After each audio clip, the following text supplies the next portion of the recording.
জীবনযাপন করে নবীর সুন্নতকে নিয়ে আল্লাহর হুকুমকে নিয়ে কালমার সাথে আল্লাহ যেন আমাদের খাতমা বিল খায়ের নসিব করেন, বলুন আল্লাহুম্মা আমিন।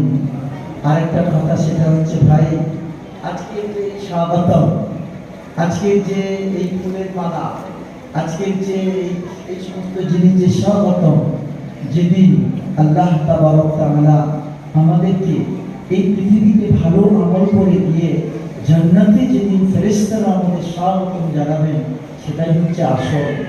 আল্লাহ যেন আমাদেরকে ওই মৃত্যুর পরে কবর থেকে শুরু করে আমরা যেন আল্লাহর দরবারে আল্লাহর মনোনীত বান্দা হয়ে জান্নাতে যেন এরকম স্বাগতম আল্লাহ আমাদের সকলকে নসিব করেন, বলুন আল্লাহুম্মা আমিন।